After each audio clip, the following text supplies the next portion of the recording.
Ladies and gentlemen, aviation enthusiasts and curious minds alike, welcome to the thrilling mini-series that will take you soaring through the skies called What Makes This Plane Great?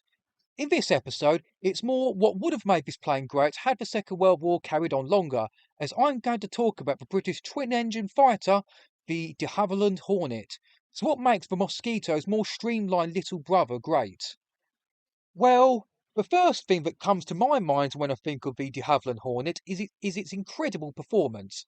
Even when flying on one engine, it was an excellent handling aircraft, which even legendary test pilot Eric Winkle Brown said was one of the best aircraft he ever flew.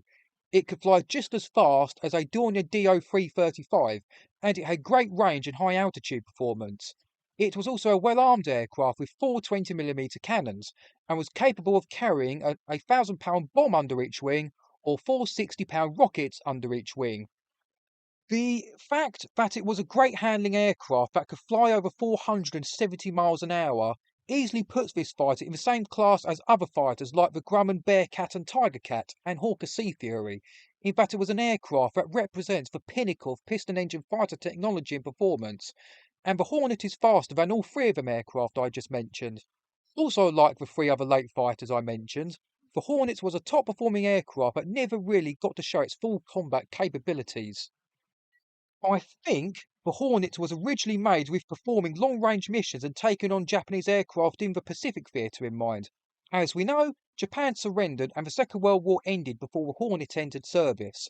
So the only time the Hornet was really used in combat was in the Malayan Emergency in the 1950s. The de Havilland Hornets in the Malayan conflict equipped a few squadrons of the RAF's Far East Air Force, replacing older aircraft like Spitfires and Beaufighters, while supporting local government and security forces against Malayan communist guerrilla fighters. While the Hornet never took part in any air-to-air combat, the great thing about the Hornets in this conflict was that they served very well and performed well over 4,000 sorties in the process. Armed with either bombs or rockets, as well as their four cannons, they were able to easily destroy enemy ground targets. Plus, its great range and endurance meant they could spend nearly 2 hours loitering over a target area and spend time identifying targets, which helped in making more accurate attacks. If the Hornets weren't performing their own raids, they would also be used to escort and throw Lincolns on bombing raids or ground convoys in hostile areas.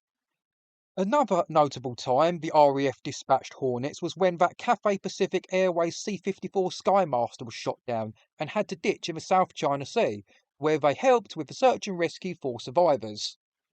With the Hornet's great speed and range in mind, they would be a great choice of aircraft for air racing. The same Hornet, but flown by different pilots, would set two British point-to-point records within a space of a few days, and a pilot called Geoffrey Pike would attain multiple podium positions in different air race events in the late 40s, all while flying the Hornet. And that's it for this thrilling journey through the skies. If you haven't already, make sure to subscribe to this channel and hit that notification bell so you can stay up to date with my aviation content, etc. Check out the two videos at the end, or my CD reviews, or even the playlist I've created. Cheers.